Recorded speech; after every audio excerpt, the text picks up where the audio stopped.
Silahkan lakukan apa yang kamu. Dan perseteruan pun terjadi antara Aksa dan juga Galang. Aksa benar-benar sangat geram dengan ulahnya Galang.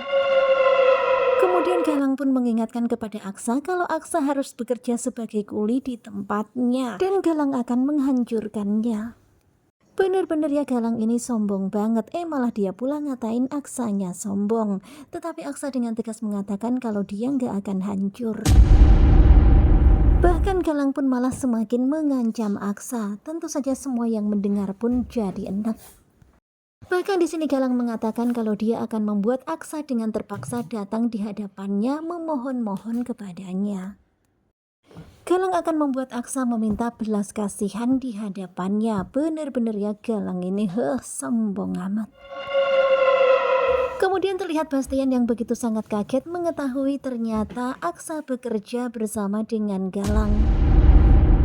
Bastian penasaran banget Aksa bekerja sebagai apa, dan hingga akhirnya Aksa pun jujur dia bekerja sebagai kuli.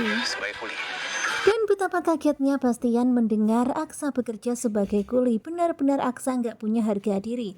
Padahal Aksa sudah disekolahkan tinggi-tinggi, sudah punya banyak ilmu pengalaman, tetapi kok jadi kuli. Oh my god. Dan benar-benar Bastian nggak menyangka banget anaknya yang berpendidikan, yang pintar, ternyata hanya bekerja sebagai kuli di tempat Galang. Bahkan Bastian itu bodoh-bodohin Aksa. Tentu saja Aksa pun sakit hati banget ya dikatakan seperti itu. Siapa yang membuat aku bekerja sebagai kuli? Dan emosi Aksa pun memuncak. Dia pun bertanya siapa yang telah membuat aku seperti ini. Dengan suara lantang, dengan suara keras, Aksa berkata-kata seperti itu di hadapan Bastian. Apa ada yang mau menerima dirinya bekerja?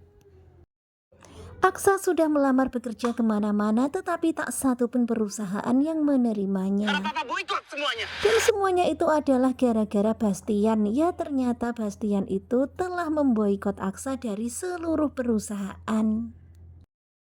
Kemudian dengan kemarahan Aksa pun berkata, jadi siapa yang telah mengambil harga diriku pertama kali, Pak? Ya, itu adalah Papa. Dan kalau Aksa nggak jadi kuli, siapa yang akan menafkahi Amira? Siapa yang akan menafkahi calon bayi Aksa?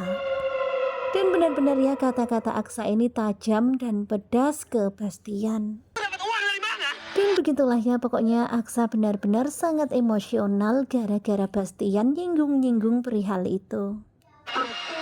Dan bisa-bisanya Bastian tetap aja menyalahkan Amira. Kamu seperti ini gara-gara perempuan murahan itu. Aksa pun langsung marah. Aksa pun langsung meralat kata-kata itu. Bukan perempuan murahan, tetapi itu Amira. Cukup Papa hina Amira seperti Wah, benar-benar tegang banget. Di sini Aksa itu benar-benar marah ketika Bastian menghina Amira. Sementara itu terlihat Adam dan juga Zora yang pegang kepala pusing banget melihat perdebatan mereka.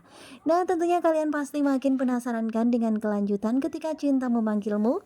Dan ini adalah cuplikan di malam ini episode ke-92. Bagaimanakah kelanjutannya? Sepertinya bakalan semakin seru. Simak kelanjutan ketika cinta memanggilmu bersama dengan Gogo Joba. Terima kasih buat kalian yang sudah selalu setia dan jangan lupa nantikan video selanjutnya. Terima kasih dan bye-bye.